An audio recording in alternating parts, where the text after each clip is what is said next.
Bienvenidos a todos, nos encontramos acá en un segundo capítulo de Mera Doxa, este programa nuevo que estamos iniciando en Desarrollemos Chile, junto con el gran Eugenio Guerrero acá, panelista estable. ¿Cómo estás, Eugenio? Muy bien, Ítalo, ¿y tú? Muy bien, gracias.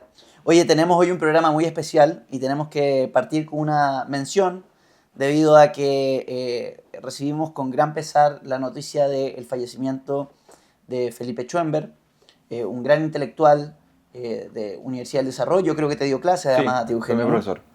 Que lamentablemente sufrió a muy temprana edad un infarto, que bueno, siempre es un gran pesar, en especial tratándose de una persona que a los 48 años, con una amplia carrera, Claro. que le han dedicado columnas, Carlos Sí. Peña, etc. Además, discípulo de un muy amigo nuestro. eh, lo lamentamos muchísimo, por supuesto, las condolencias a la familia, a sus amigos y cercanos. ¿Tú estuviste en el velorio? Sí, así es.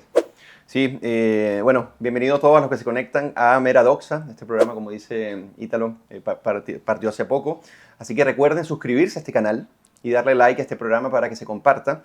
Y efectivamente, tomando el caso de Felipe Schoenberg, mi profesor en el Magíster de Política, Filosofía y Economía, me dio clase de teoría política.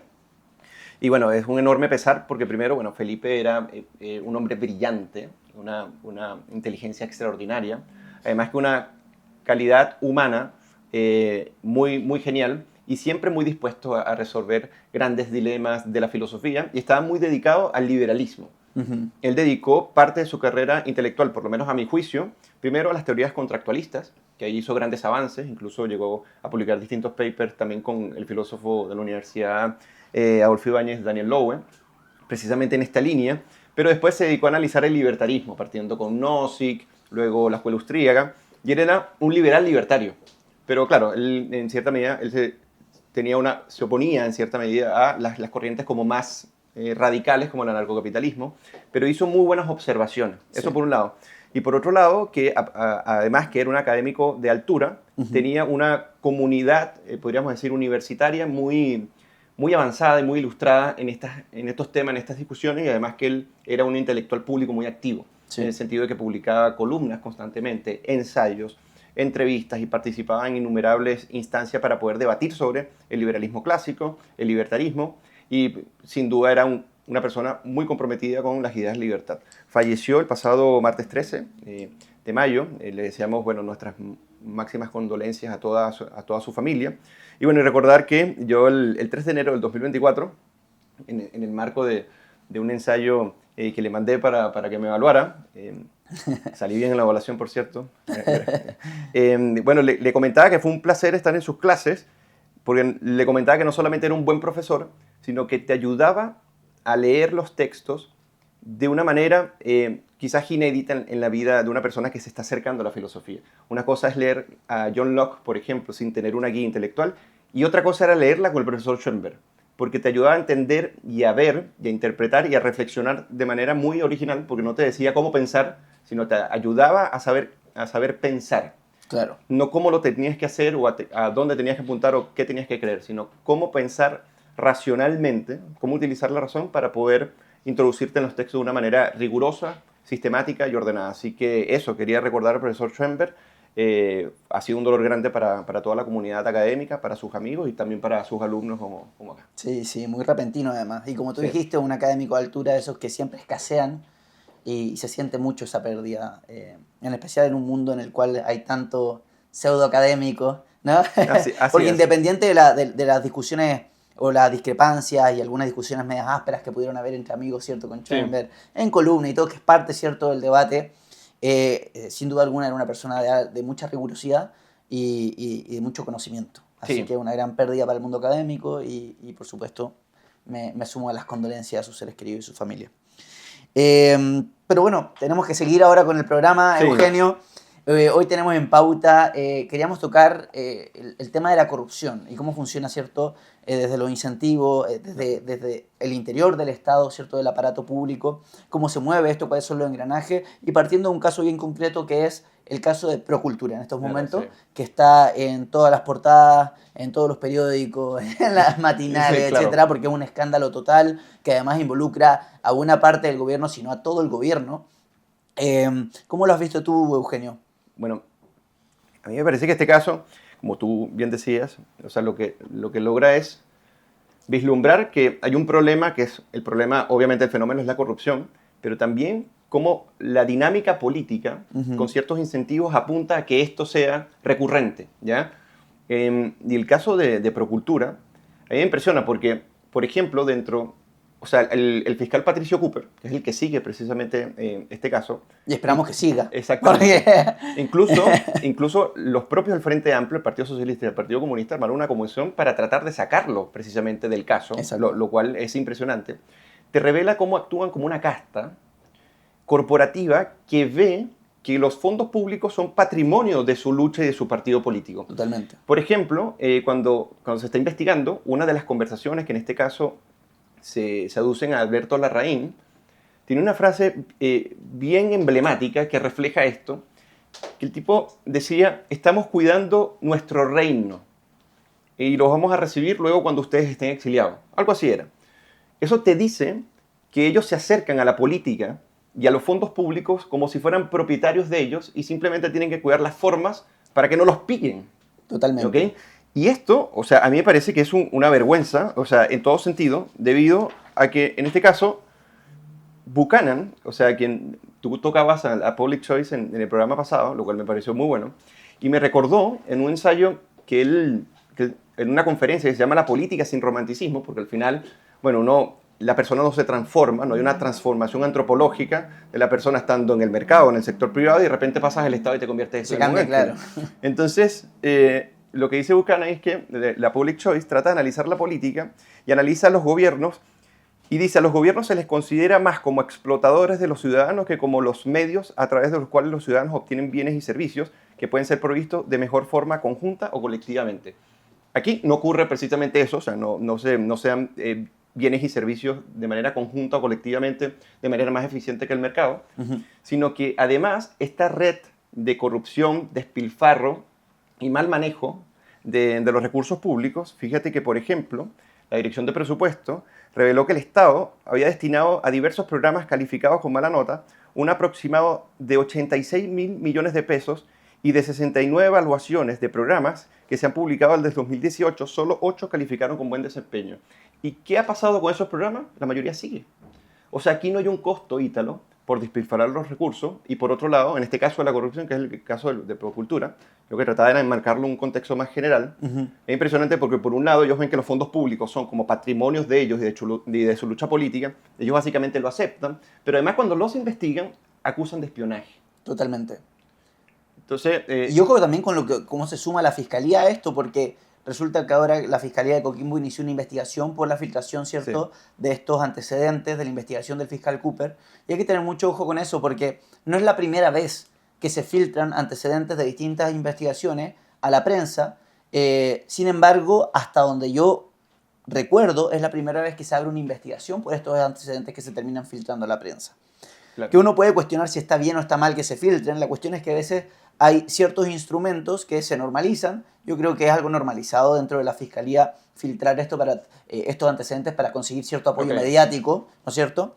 Uno puede entrar en esa discusión, pero también uno tiene que prestar atención a la arbitrariedad con la cual se empieza a condenar esta filtración cuando esto, digamos, atañe a aquellas personas, a la izquierda fundamentalmente, que no se quejan cuando se filtra temas de Mosilla o de otro, etc. Pero cuando es algo de ellos, ¡ay, no! Esto es inaceptable, ¿no es cierto? Claro.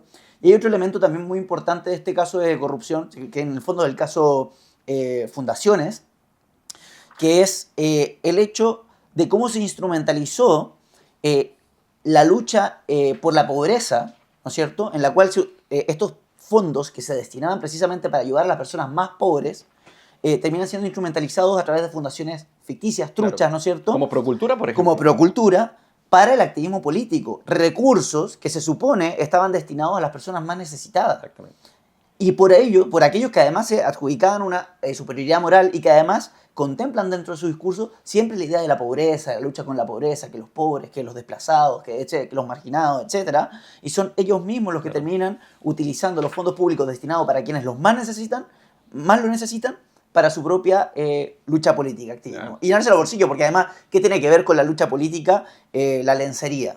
Claro. ¿cierto? ¿Qué tienen que ver con la lucha política? Los sueldos millonarios que se están Así dando. es. Porque ya ni siquiera es una cosa de proselitismo, decir ya voy a financiar la campaña, que es el caso, ¿no es cierto?, Sí. Alberto Larraín, que los medios decían que desmintió. No, se contradijo, porque fue el mismo el que dijo, a través de mensajes, de acuerdo a los testimonios y todas las Sí. conversaciones de entre Boric y esta... Uneus. Exactamente, que él había destinado fondos para la campaña de Boric y ahora dice que no desmintió, se contradijo, que es Así es. importante plantear Y eso. fíjate el caso también de Claudio Rego. Claro, totalmente. Sí, y además que, y la gente dirá, bueno, esto siempre ha ocurrido en el Estado y ahora se destapa cuando es la izquierda, porque eso ha sido varios argumentos, y que no ven diferencias. Pero yo les voy a dar un dato, por ejemplo, en el 2021 la asignación hacia Procultura fue de 316.849.723 pesos. Eso fue en el 2021. Y al año siguiente fueron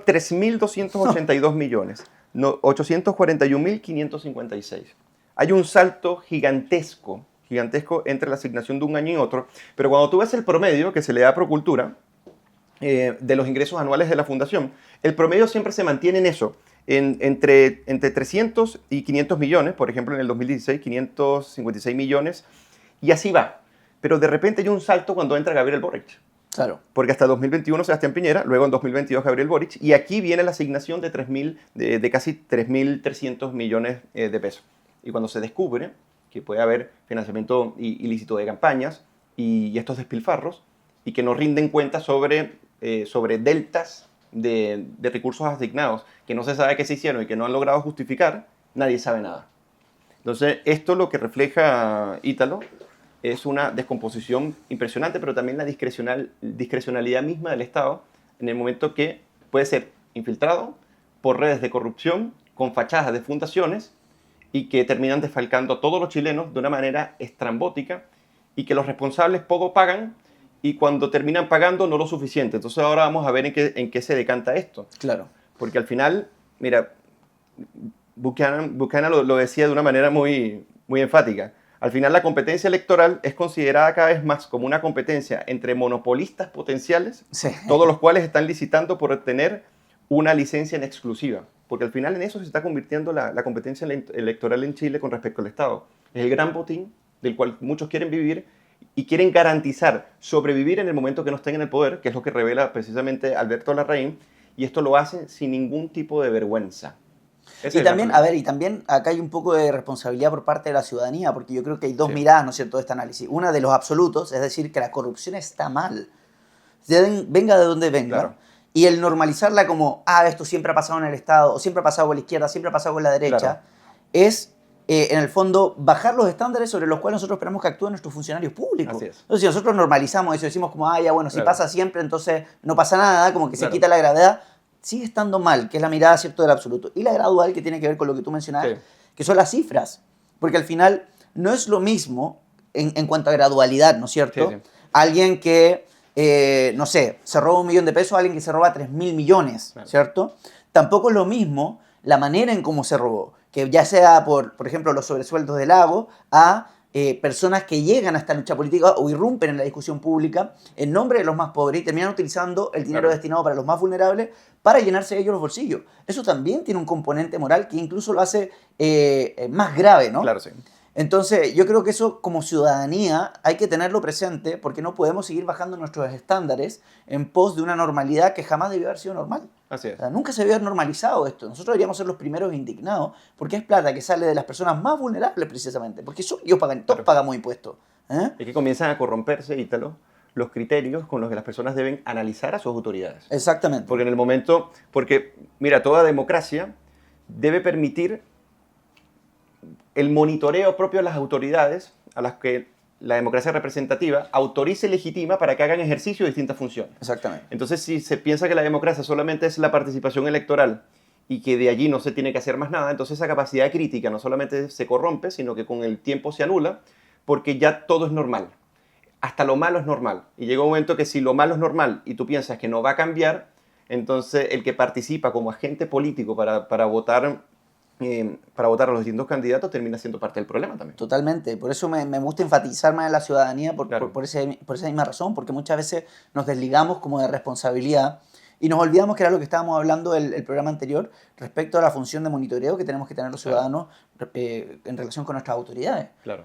Porque si no, nos van a Bueno, seguir pasando la aplanadora y después nos quejamos de que, oye, cómo mira la delincuencia, mira la economía, mira esto. Y bueno, ¿qué responsabilidad tenemos nosotros en este problema? sí, porque incluso, bueno, una de las funciones de la democracia moderna precisamente es el control sobre los representantes. Exacto. No solamente son las elecciones y la animación de la deliberación pública, sino fundamentalmente el control sobre los representantes. Y lo que aquí vemos es que hay una especie de, por un lado, escepticismo de que ese control realmente sea efectivo, por un lado, porque ¿qué pasa? También cuando las élites se comportan de una manera oligárquica, que es lo que está pasando acá Claro. con ellos, el control sobre ellas en función de la discrecionalidad de cómo actúan, piensan que no es efectivo. Pero esto no debe perderse porque todavía estamos en democracia y todavía hay formas precisamente de controlarlos, ¿ok? Totalmente. Que no son necesariamente solamente las elecciones que se dan cada cierto tiempo. Pero obviamente esto tiene que comenzar a tener impacto en la cultura política, porque si perdemos el control sobre a quienes nos representan, porque creemos que esto es una normalidad y no va a cambiar, entonces el problema es más sistémico de lo que creemos. Total. Otra cosa, yo no sé si quieres agregar más algo sobre este tema. Sí, quería agregar, o sea, precisamente ahí quería hacer el salto, ¿no es cierto?, a lo que tú habías planteado de lo que es la escuela de la Public Choice, respecto a que las personas también suelen pensar que porque un funcionario público va a actuar de manera distinta como actúa una persona normal, con incentivos, que es lo que plantea Buchanan, ¿cierto? Sí. Lo que tú decías, que no va a cambiar la antropología, ¿no es cierto? Es decir, las personas que gobiernan, o sea, que están en el Estado, son personas, como dice Axel Kaiser, de carne y hueso, no son Sí, ángeles, claro. y también responden a incentivos. Entonces, mientras nosotros no mantengamos un monitoreo y permitamos que esto suceda con impunidad, se va a hacer cada vez más frecuente. Y además también el componente, ¿no es cierto?, de la ley de hierro de las oligarquías, que tú hablabas, ¿cierto?, de cómo, que también es una cuestión presente en cualquier sistema político, cómo estos se empiezan a acentuar, ¿no es cierto?, se termina estableciendo un grupo cerrado que termina tomando las decisiones del país, independiente de los procesos políticos Y de los partidos. Y de los partidos, claro. Y eso se traslada al Congreso igual. Claro, y el lobby y todas esas cuestiones, y eso es lo que plantea, ¿no es cierto?, la Public Choice respecto a los problemas que ve en el Estado, que tenía que ver con lo que habíamos mencionado en el programa anterior, de los beneficios concentrados y los costos difusos, que se socializan, ¿no es cierto? Bien brevemente, que tiene que ver con que los incentivos para que las personas se informen en política son muy pocos, porque para informarse y tener un voto informado, ¿no es cierto?, uno tiene que manejar fundamentos económicos, filosóficos, ciencia política, y el tiempo que tú tienes que dedicar a ello no se corresponde con los beneficios que tiene la acción política de votar, porque tú tienes solo un voto. Entonces, ¿quiénes terminan involucrándose en política? Aquellos que hacen negocios con la política. Aquellos que tienen, que realmente extraen rentas del mundo político, y por lo tanto ellos sí tienen incentivos para informarse respecto a todas estas cosas. El otro fenómeno es el del rent seeking, ¿no es cierto?, también muy común, y que además viene de una degeneración del principio de igualdad ante la ley, en donde ya el Estado se empieza a ver como un instrumento de saqueo hacia otros ciudadanos. Todos quieren vivir a costa del Estado, a costa de otros en realidad, porque nadie vive a costa del Estado. Y estas son cuestiones que tiene muy presente la escuela de la Public Choice y que busca resolver entre ellos con el principio de una unanimidad, ¿no es cierto?, que es lo que habíamos hablado. James Buchanan con Gordon Tullock proponen la idea de que, por ejemplo, si el Estado tiene que deliberar, o el Congreso deliberar respecto a cuestiones que atañen a los derechos fundamentales, que son vida, libertad y propiedad, entonces se debería exigir un quórum de unanimidad para poder deliberar respecto a eso, y después más abajo empiezan a bajar los quórums, ¿no es cierto?, dependiendo del tema que quieran tratar. Eso me parece una idea interesante, ¿no es cierto?, porque te obliga a una especie de consenso social un poco más amplio, ¿no? Y en este caso precisamente unánime. Unánime.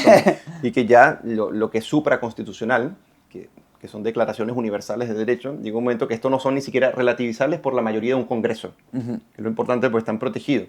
Ahora, el tema es que, tú lo decías muy bien, existen los medios políticos y los medios económicos. Los medios económicos son voluntarios, tienden a ser voluntarios porque se ejercen en libertad y normalmente son los ejercicios voluntarios lo que permite que sean, que se manifiesten. Pero los medios políticos tienden a ser coercitivos.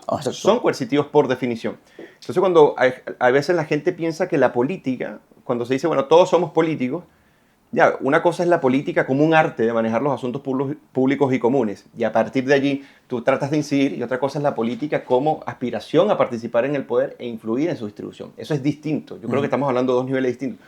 Entonces, claro, cuando la gente comienza a entender qué es el poder el que maneja y que los instrumentos coercitivos que utiliza el Estado por estos medios para poder extraer recursos para poder concretar programas políticos son siempre medios coercitivos, no se hacen a través de la voluntariedad. ¿Por qué? Porque la representatividad es apenas una parte de la política, importante obviamente, pero sirve para el control precisamente de estos medios políticos que puedan pasar por encima de los derechos de los ciudadanos. Entonces, hasta que no se entienda esto y se pretenda que la política tiene una especie de ejercicio noble, claro, como finalidad, y no se comprenda que hay una dimensión del poder que puede llegar a estos exabruptos, entonces no se va a estar analizando la política como corresponde. Y ese un punto también importante que aborda la Public Choice, que es un problema que tiene muy presente Buchanan, es la ineficiencia estatal. Porque, hablando de los incentivos, ¿no es cierto? Es súper importante porque al final yo veo en el discurso público mucha gente que habla del Estado eficiente, incluso aquellos que dicen, no, el Estado pequeño y eficiente. El Estado eficiente no existe. El Estado bulldog. Exactamente, no existe porque el Estado no funciona, no tiene sistema de precios, no tiene un sistema de coordinación, ¿no es cierto? Y por lo tanto es por definición ineficiente. Esto yo me acuerdo una vez lo discutí brevemente con un diputado, de derecha además, que decía que el Estado eficiente sí existe, que si no es una contradicción, que no sé qué cosa. Digo, pero ¿cómo va a ser eficiente? Claro. Si no tiene sistema de precios. El Estado, para poder definir un presupuesto, tiene que mirar al sector privado. Así es. ¿Ya? Tal como lo hacía la Unión Soviética, para definir sus precios, ¿cierto? Él tenía que mirar las revistas de precios de Estados Unidos para poder decir, ya, esto es lo que va a costar, no sé, el pan, esto, otro. El Estado hace lo mismo a la hora de definir un presupuesto, un salario, etcétera. Mira al sector privado. En el mejor de los casos saca un promedio, claro. en el más común dicen, no, esto paga en el sector privado, pero nosotros somos más buenos, así que vamos a pagar más. Obviamente con el culo ajeno somos todos, diría un dicho popular. Claro, exactamente. Del presidente de Argentina, por lo demás. Sí, porque además que, al final de cuentas, quien asume las pérdidas en el sector privado lo asumen con sus propios recursos, mientras que en la política, y los políticos lo asumen con los recursos de los demás. Y así los incentivos obviamente son totalmente distintos. Y el segundo, que en este caso en los políticos, propende el despilfarro y el otro no, porque las consecuencias son bastante graves para quienes actúan. Y porque no extrae beneficios, no puede hacer cálculo económico. Y a eso yo, porque el tema es que no solamente es que tú tomas como referencia el sector privado, sino que del sector privado tú extraes esos recursos. Claro. Lo haces a través de los impuestos, por un lado, y a través de lo que produce también ese sector privado, con lo cual tú pretendes beneficiarte a través del presupuesto y cómo se aprueba. Entonces llega un momento que nada de lo que haga en este caso el Estado y la política lo puede hacer de manera autónoma con respecto a de dónde extrae los recursos que es el sector privado. Entonces mucha gente se pregunta, bueno, entonces ¿por qué lo hace el Estado? ¿Por qué el Estado se le adjudica ese deber cuasi obligatorio y no se comienzan a extender ciertos servicios hasta el sector privado? Incluso la revolución institucional chilena fue esa. La revolución institucional del libre mercado fue privatizar un conjunto de servicios que en manos del sector privado ha mostrado ser históricamente muchísimo mejor que lo que puede hacer el Estado, que no solamente es ineficiente, sino que tiende a la corrupción y además tiende a tratar muy mal, de manera muy mal. Esta encuesta del Consejo para la Transparencia, donde la mayoría de los chilenos se sentía maltratados básicamente por los funcionarios estatales, porque ni siquiera pueden prestar un servicio de calidad, al menos en el trato, a quienes se deben, quienes son los que los financian directamente con los impuestos. Y no los pueden echar tampoco. O sea, una cuestión, es terrible. Entonces, claro, es sorprendente un poco cómo la gente pareciera tener estas experiencias, ¿no? O sea, del día a día, de la mala experiencia con el sector público, la mala salud pública, etcétera. No obstante, siguen pidiendo más Estado. Y al final eso se termina proyectando en lo que es el discurso político, porque ¿cómo solucionan los problemas? ¿Con más plata? Así es. Y toda la propuesta que tienen ahí son brillantes estos seres. Son seres de luz, porque realmente la única propuesta que se le ocurre es faltan recursos. Exactamente. Más plata, falta más plata, más plata, más plata. Es la única propuesta faltan que se más funcionarios para que controlen a los que controlan y a su vez controlar a los que controlan.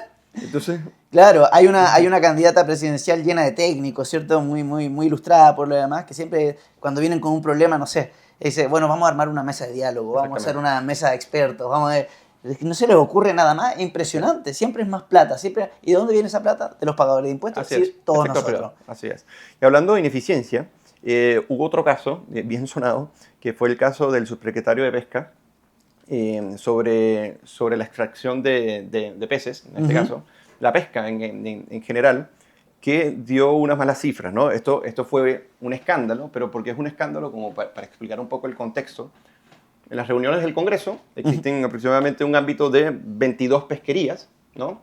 Entonces, en una de ellas, lo que se dice, en este caso, si más no me equivoco, la merluza, el subsecretario hace la presentación y en esta presentación muestra las cifras hasta septiembre, si más no me equivoco.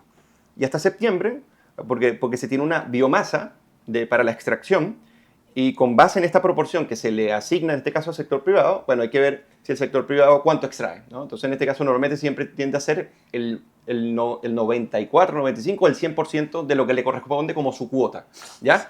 Entonces, lo que hace el subsecretario es colocar los datos hasta septiembre y decir, bueno, hasta septiembre el 60% fue lo que se extrajo. Entonces, ¿qué pasa? Una reducción de la cuota no debería afectarte porque no estás terminando por extraer todo lo que está comprometido en tu cuota. Claro. Pero resulta que era hasta septiembre, pero faltaba octubre, noviembre y diciembre. Y en ese gap, en ese delta, se constataba que estaba el 100% de la extracción. Y ese mal dato, que ellos dicen que fue un error involuntario, pero supongamos que sea un error involuntario o no, o lo hicieron de mala fe porque les gusta un proyecto que... Porque uno de los problemas... ¿En qué les beneficiaba este error? Claro, porque uno de los problemas es que esto atenta contra la propiedad privada, porque tú tienes un contrato realizado que tiene una concesión y tú terminas violando precisamente esos parámetros que están dentro del contrato para poder cambiar una legislación por encima de lo que ya estaba pactado. Claro. Y eso afecta a las empresas porque las empresas hacen inversiones y proyecciones. Claro. Eso por un lado, pero supongamos que fue un error involuntario. Yo quería traer acá, tú lo nombraste, a Gordon Tullock. Gordon Tullock decía lo siguiente, él decía, los funcionarios políticos pueden emitir o pueden generar bienes públicos, pero también males públicos, ¿ok? Así como puedes generar un bien público, esto lo puedes hacer mal, lo puedes hacer mal. Entonces, él decía, por ejemplo, a la decisión de un juez, dice, el juez genera un bien público puro o un mal público, pero el juez no tiene ningún incentivo privado para optar por la decisión correcta. Entonces, para eso, coloco un ejemplo en este ensayo que fue muy famoso, que decía, supongamos que el juez opta por una decisión que contribuye a incrementar la tasa de crímenes, que obviamente nosotros de esto acá tenemos muchos ejemplos. El incremento del crimen podría tener un efecto significativo para el país como un todo, ¿cierto? Claro. Pero la probabilidad de que ese juez particular o su familia inmediata podrían ser víctimas es muy baja comparada con el daño infligido a otros. Entonces sus decisiones generan un bien público puro o un mal público puro. Sin embargo, el juez mismo no tiene casi ningún incentivo privado para tomar la decisión correcta. Eso es lo que hace Gordon Tullock cuando toma la metodología de la public choice y dice, así como se dice que los funcionarios y la política y el Estado generan bienes públicos, también pueden generar males públicos. Y lo que está ocurriendo acá es que, ¿cuál es el incentivo para que el dato esté bueno o malo? Al final, la que quiebra es Pacific Blue, que ese era el temor que había en ese momento y por eso tuvieron que corregir el dato. ¿Y qué le pasa al subsecretario? Absolutamente nada. Nada. Nicolás Grau salió a defenderlo y a decir, bueno, él ha logrado que con las otras 21 pesquerías, 20 pesquerías se lleguen a acuerdo, ha hecho un trabajo extraordinario y por este error nosotros no... Pero fue un error que casi lleva... A la quiebra. O sea, podría llevar a la quiebra si no se hubiesen dado cuenta del mal dato. Ese es uno de los puntos relevantes. Entonces, ¿puede generar un bien público? Yo tengo mis dudas.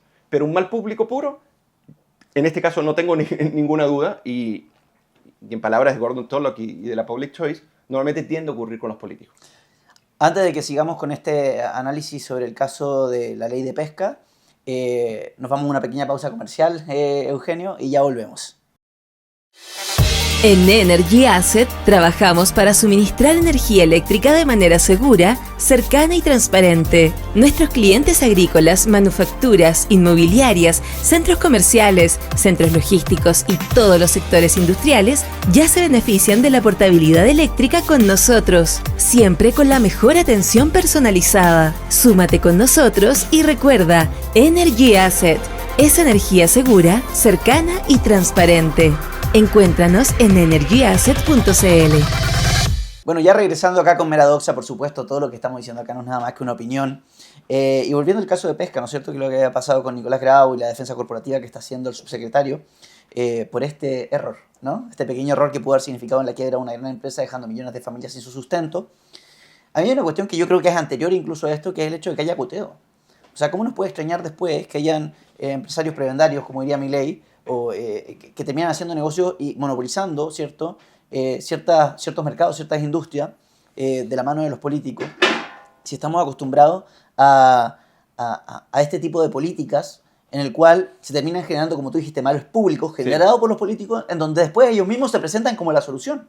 Y este caso de la pesca es uno de millones, porque lo mismo con las ISAPRES. O ¿cierto? Que las están haciendo los fondos de pensión. Así es. Todos son problemas que ellos van generando y curiosamente después ellos dicen nosotros tenemos la solución y el problema son los otros que no quieren llegar a acuerdo, que bla, bla, bla, bla, cuando en realidad ellos son los que han generado todos estos males públicos. Así es. Y eso me parece que también hay que llevarlo a la reflexión de la gente de por qué estas políticas de cuoteo. Que no es nada más que corporativismo, que es intervencionismo. O sea, acá lo que hay que hacer para poder cuidar el medio ambiente, si es que es una de las preocupaciones, es reforzar los derechos de propiedad. Así es. Porque de hecho es parte le incumbe al propio empresario no acabar con aquel bien que está comercializando, porque si no se queda sin negocio. De hecho, terminan siendo los que más cuidan los bosques, por ejemplo, nativos, yéndome a otro caso que es un poco más claro, las mismas forestales. Así es. Porque si la forestal, su negocio fuese arrasar con todos los bosques, entonces se queda sin negocio en 2 tiempos. Así es. Y no es así. De hecho, esto también hay un ensayo muy interesante. ¿Cómo se llamaba respecto ahí tú me puedes recordar el caso de África que sacaron una mancha negra, ¿no es cierto? Una imagen satelital. No me puedo acordar el paper no recuerdo. en el cual, en el fondo, hablaba de cómo los derechos de propiedad terminan ayudando a cuidar el medio ambiente, porque al final resulta que esa parte negra que se veía devastada era porque no había, era una propiedad, o se conocía como propiedad común, ¿cierto? Claro. En donde iban todos los pastoreos, ¿cierto? Con el ganado, iban a pastorear ahí de manera libre y todos tenían los incentivos a sacar el máximo provecho posible. Exactamente. ¿No es cierto? Llegar antes que otros. Llegar antes que otros, consumir y acabar claro, con eso. Y toda la parte verde eran aquellas parcelas, ¿sí? Que eran propiedad privada. Entonces todas esas parcelas se pusieron de acuerdo para ir pastoreando los animales que se comían el pasto acá, lo cambiaban de lado, crecía allá y después lo volvían a correr y se mantenía, ¿no es cierto? No me puedo acordar cuál es el nombre de este paper, es muy conocido. Por ejemplo, Elinor Ostrom, que fue premio Nobel de Economía, ella, con una investigación impresionante, termina revelando casos donde el Estado ha servido como un instrumento efectivo, pero otros donde el Estado ha terminado empeorando la situación que antes se estaba generando y que terminan siendo, por lo menos en gran mayoría, según los casos que he visto, son los privados los que tienden a no solamente cuidar mejor el recurso, sino que tienden a nivel de tecnología, inversión e incentivos, a generar incluso la expansión de ese mismo recurso y terminar por generar muchas generaciones que terminan no solamente cuidando, sino interconectando ese mismo bien con otras unidades empresariales que solamente el mercado creativamente puede ilustrar. Exacto. El Estado no tiene esa capacidad, porque quienes detentan el Estado no son los que se dedican directamente a esas actividades, que ese es el conocimiento práctico que en el mercado se ve y que las personas dirán, bueno, pero son bosques nativos y estamos hablando del mercado. Bueno, efectivamente son los que mejores los cuidan, los ciudadanos. Bueno, de hecho eso lo extrañé bastante, estos principios en el debate presidencial de la Cámara Chilena de la Construcción, muy brevemente, porque en el fondo todo lo que te hablaban y lo que le estaban hablando los empresarios era, técnicamente esto es cara de raja, que no le han contratado a una persona en su vida, y seguramente si tienen nana la tienen en negro, ¿cierto? Diciéndole a los empresarios dónde tienen que invertir, cuándo invertir, cómo invertir, vamos a incentivar la innovación. Pero ¿sí qué tiene que incentivar la innovación el Estado si ellos no son innovadores? Exactamente. Diciéndole hay que construir 100.000 viviendas al año. ¿Y qué sabes tú si es factible construir así? Eso lo decía el empresario. Claro. Yo no tengo idea de negocio inmobiliario, de la industria de la construcción. Y estoy seguro que Gonzalo Winter tampoco. ¿Cómo le voy a decir yo a esa persona cuándo tiene que invertir, cómo invertir, dónde invertir y a qué precio vender? Claro. Porque esa era la discusión que se estaba llevando a cabo por parte de todos los candidatos presidenciales. Bueno, ahí Johannes hizo una intervención bien interesante, donde dice, bueno, nosotros vamos a generar el marco y las estrategias tributarias para que ustedes se pongan nomás a hacer lo que ustedes saben hacer, pero no trató de decirles lo que tenían que hacer, cómo hacerlo, ¿Cómo, cuándo, dónde? Porque nadie realmente... Eso es una información muy dinámica, o sea, tú puedes tener una aproximación a esa información, pero el político siempre está normalmente atrasado con respecto a las demandas de la ciudadanía, porque las demandas de la ciudadanía con respecto a los bienes y servicios se resuelven en otra instancia. Exacto. Que no es de la naturaleza de quienes ejercen el poder político y que terminen en cierta medida entorpeciendo que esas dinámicas se generen para beneficiar a los más. Y eso por principio es así. Sí. Oye, Ítalo. Sí, ya vamos cerrando, que tenemos que ir a la parte de recomendaciones, pero antes quería quedarme con el punto de este tema de los cuoteos, ¿no es cierto? Y este trato, que al final lo que termina es destruyendo la base de la institucionalidad o de lo que fue el gran logro del liberalismo, que es la igualdad ante la ley. Y me parece que cualquier proyecto libertario o que aspire a contribuir, ¿cierto?, a la causa de la libertad, la prioridad número 1 tiene que ser restaurar ese principio que se ve socavado por distintas políticas, ya sea de cuoteo, ya sea de impuestos progresivos, ya sea de un trato desigual en todo, cuotas también, por ejemplo, de género que ahora plantean, todas estas cosas terminan socavando lo que es la base fundamental de lo que es el sistema liberal, Sí. que es la igualdad frente a la ley. O sea, yo prefiero impuesto igual para todos que impuestos bajos de manera diferenciada. Tengo que ser honesto. O el tema de regulaciones. Más importante aún es recuperar eso. Que la gente vuelva a recordar que todos tenemos la misma dignidad, por lo tanto tenemos los mismos derechos, se nos tiene que respetar por igual. Tenemos que ser propietarios de los beneficios, gozar de los beneficios de nuestros aciertos, pero también asumir los costos de nuestros errores. Así es. Y eso es lo que entrega el marco institucional para que nosotros operemos y podamos perseguir nuestros proyectos de vida, ¿cierto? Perseguir nuestra felicidad, como dice la Constitución de los Estados Unidos. Me parece que esa es la verdadera lucha o el eje fundamental, porque de ahí viene la lucha moral, ¿no es cierto? De, a ver, ¿por qué tenemos que tratar desigual? Y no es trivial que todas estas medidas además formen parte del propio manifiesto comunista, los impuestos progresivos de renta, las contribuciones, todo este tipo de cosas. Hasta el Banco Central. Hasta el Banco Central, ¿cierto? El monopolio del crédito, del dinero y el crédito. Ya existían algunas unidades, pero en la quinta cláusula, si más no me equivoco, está, y uno se queda impresionado, una instancia o institución que monopoliza el dinero y el crédito. Justo está ahí. De las 10 propuestas, 7 están cumplidas, al menos.